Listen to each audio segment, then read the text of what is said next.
नमस्कार दोस्तों, चलिए जानते हैं राजस्थान की 25 बड़ी खबरें सिर्फ 10 मिनट में। पर उससे पहले आप ये वीडियो कहां से देख रही हैं, कमेंट में जरूर बताएं और इस चैनल को सब्सक्राइब करके वीडियो को लाइक जरूर करें।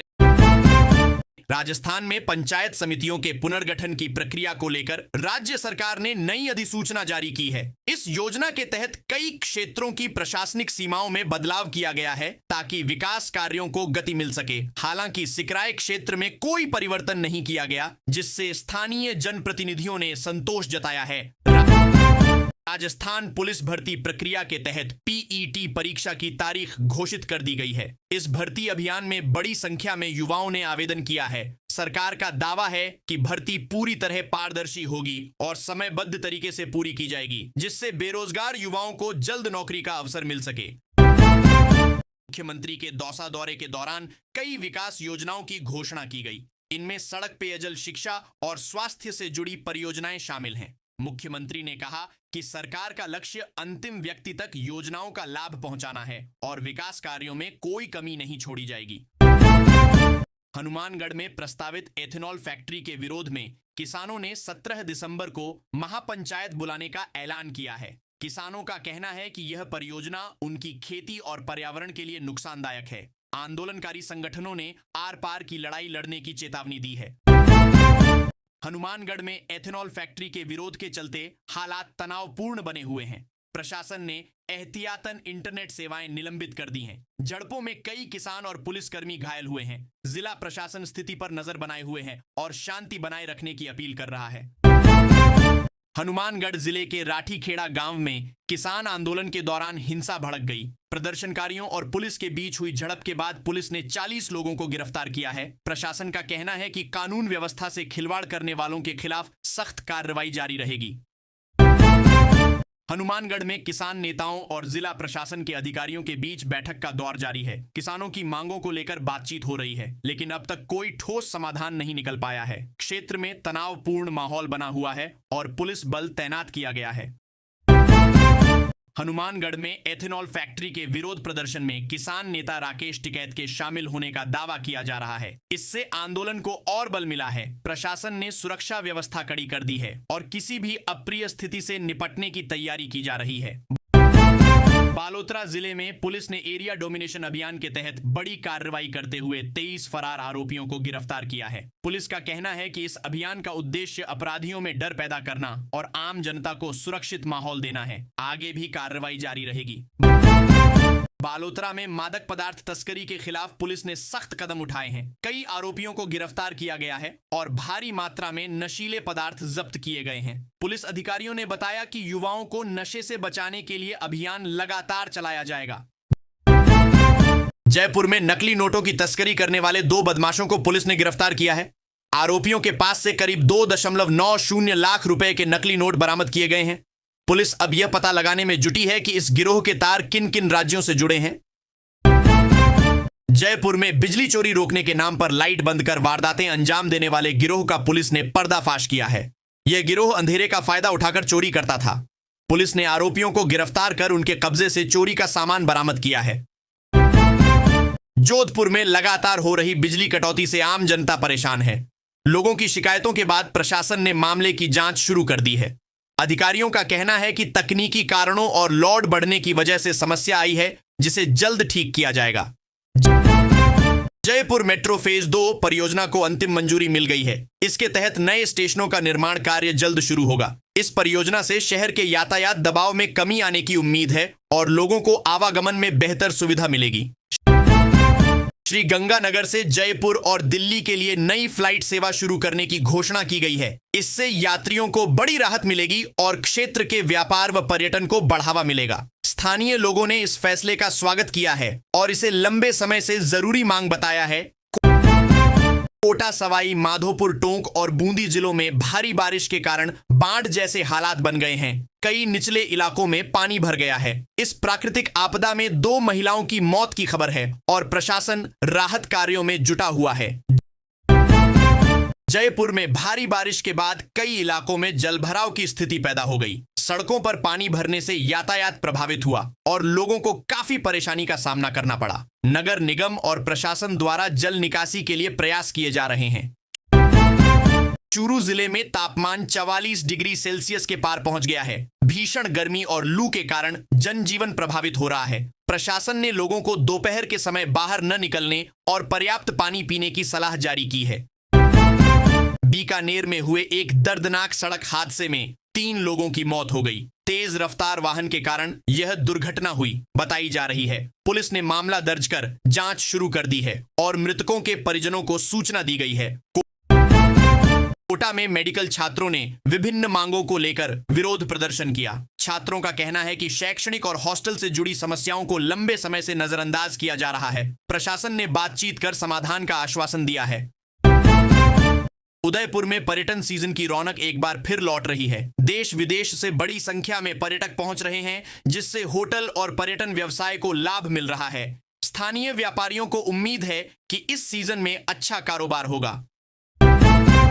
अजमेर शरीफ दरगाह में सुरक्षा व्यवस्था को और कड़ा कर दिया गया है। प्रशासन ने अतिरिक्त पुलिस बल तैनात किया है और निगरानी बढ़ाई गई है। जायरीनों की बढ़ती संख्या को देखते हुए यह कदम उठाया गया है ताकि किसी भी तरह की अव्यवस्था न हो।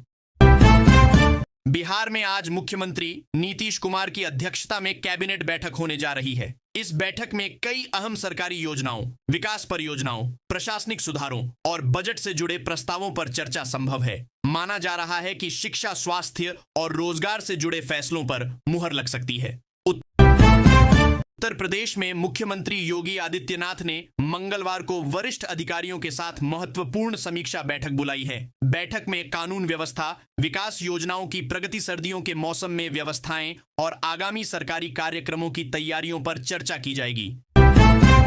जिलों से जुड़ी रिपोर्ट भी प्रस्तुत की जाएंगी। पश्चिम बंगाल में स्टेट इनरोलमेंट रजिस्टर यानी SIR का ड्राफ्ट रोल आज सार्वजनिक किया जा सकता है। इस सूची में नागरिकों का प्रारंभिक डेटा शामिल रहेगा। सरकार के अनुसार इसका उद्देश्य प्रशासनिक योजनाओं को बेहतर बनाना है, जबकि विपक्ष इसे राजनीतिक मुद्दा बना रहा है।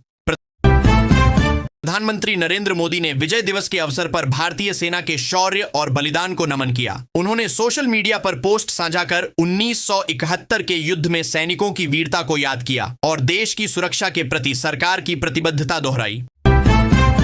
प्रधानमंत्री नरेंद्र मोदी की विदेश यात्रा के तहत भारत और जॉर्डन के बीच 5 महत्वपूर्ण समझौतों पर हस्ताक्षर हुए हैं। इन समझौतों में व्यापार, तकनीक, ऊर्जा और रणनीतिक सहयोग शामिल है। द्विपक्षीय वार्ता के बाद प्रधानमंत्री आज इथियोपिया के लिए रवाना होंगे। नेशनल हेराल्ड मामले में आज दिल्ली की अदालत में बड़ा फैसला सुनाया जा सकता है। इस केस में कांग्रेस से जुड़े नेताओं पर वित्तीय अनियमितताओं के आरोप हैं। अदालत के फैसले को लेकर राजनीतिक हलकों में काफी हलचल बनी हुई है। हल्द्वानी अतिक्रमण मामले में 2022 के बेदखली आदेश को चुनौती देने वाली याचिका पर आज सुप्रीम कोर्ट में सुनवाई संभव है। इस मामले में हजारों परिवार प्रभावित बताए जा रहे हैं और राज्य सरकार के फैसले पर कानूनी बहस जारी है। उत्तर भारत के कई राज्यों में भीषण ठंड और घना कोहरा छाया हुआ है। दिल्ली, यूपी, हरियाणा और पंजाब में दृश्यता बेहद कम हो गई है, जिससे सड़क, रेल और हवाई यातायात प्रभावित हुआ है। प्रशासन ने लोगों को सावधानी बरतने की सलाह दी है।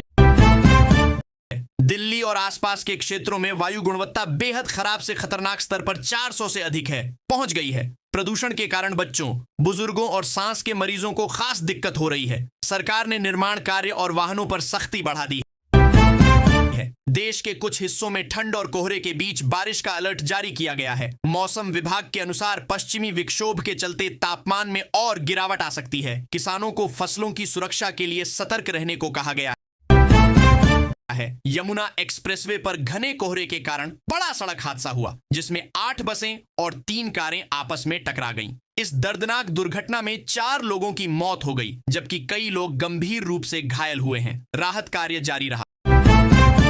जम्मू कश्मीर के ऊधमपुर जिले में आतंकियों की मौजूदगी की सूचना पर सुरक्षा बलों ने सर्च ऑपरेशन शुरू किया। मुठभेड़ के दौरान एक जवान शहीद हो गया।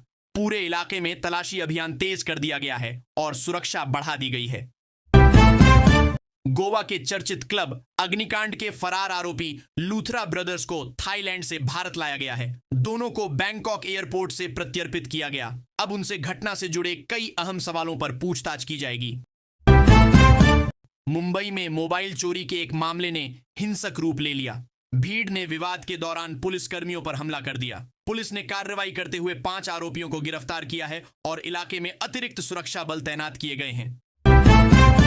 पुणे के एक कोचिंग सेंटर में मामूली विवाद के बाद एक छात्र ने दूसरे छात्र पर चाकू से हमला कर दिया। घायल छात्र की इलाज के दौरान मौत हो गई। घटना के बाद इलाके में तनाव है और आरोपी को हिरासत में ले लिया गया है।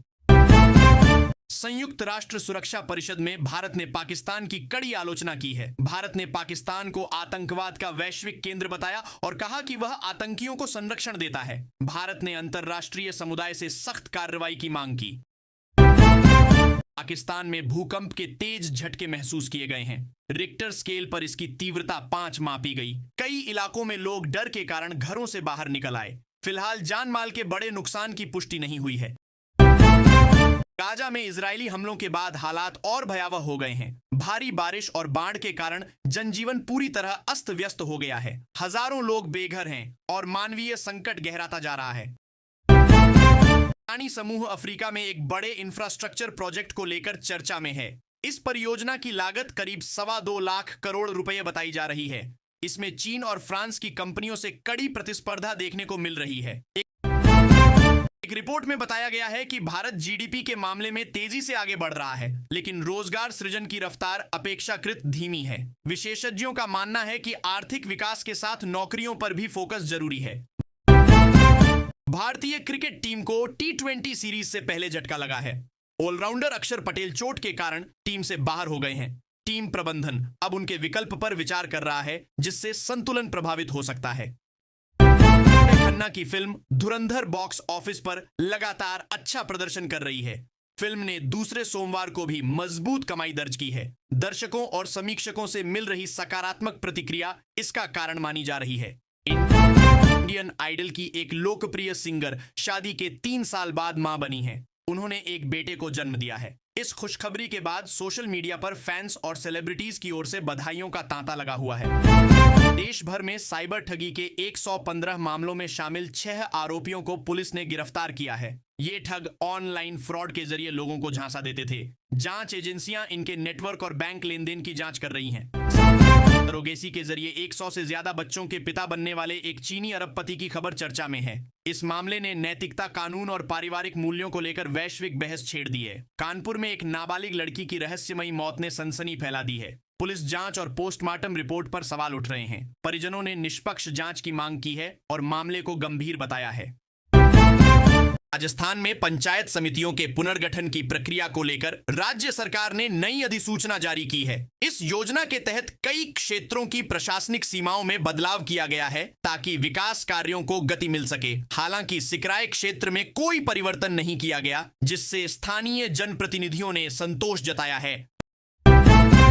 राजस्थान पुलिस भर्ती प्रक्रिया के तहत पीईटी परीक्षा की तारीख घोषित कर दी गई है। इस भर्ती अभियान में बड़ी संख्या में युवाओं ने आवेदन किया है। सरकार का दावा है कि भर्ती पूरी तरह पारदर्शी होगी और समयबद्ध तरीके से पूरी की जाएगी, जिससे बेरोजगार युवाओं को जल्द नौकरी का अवसर मिल सके। राजस्थान लोक सेवा आयोग RPSC ने नई भर्ती अधिसूचना जारी की है। इस अधिसूचना के तहत विभिन्न विभागों में पदों पर नियुक्ति की जाएगी। मुख्यमंत्री के दौसा दौरे के दौरान कई विकास योजनाओं की घोषणा की गई। इनमें सड़क, पेयजल, शिक्षा और स्वास्थ्य से जुड़ी परियोजनाएं शामिल हैं। मुख्यमंत्री ने कहा कि सरकार का लक्ष्य अंतिम व्यक्ति तक योजनाओं का लाभ पहुंचाना है और विकास कार्यों में कोई कमी नहीं छोड़ी जाएगी। हनुमानगढ़ में प्रस्तावित एथेनॉल फैक्ट्री के विरोध में किसानों ने 17 दिसंबर को महापंचायत बुलाने का ऐलान किया है। किसानों का कहना है कि यह परियोजना उनकी खेती और पर्यावरण के लिए नुकसानदायक है। आंदोलनकारी संगठनों ने आर पार की लड़ाई लड़ने की चेतावनी दी है।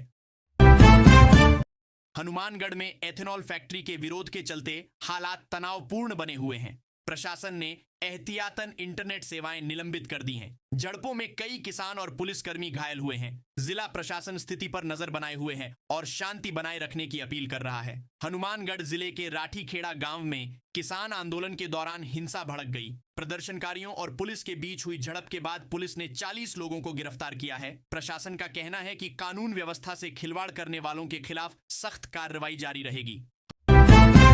हनुमानगढ़ में किसान नेताओं और जिला प्रशासन के अधिकारियों के बीच बैठक का दौर जारी है। किसानों की मांगों को लेकर बातचीत हो रही है, लेकिन अब तक कोई ठोस समाधान नहीं निकल पाया है। क्षेत्र में तनावपूर्ण माहौल बना हुआ है और पुलिस बल तैनात किया गया है। हनुमानगढ़ में एथेनॉल फैक्ट्री के विरोध प्रदर्शन में किसान नेता राकेश टिकैत के शामिल होने का दावा किया जा रहा है। इससे आंदोलन को और बल मिला है। प्रशासन ने सुरक्षा व्यवस्था कड़ी कर दी है और किसी भी अप्रिय स्थिति से निपटने की तैयारी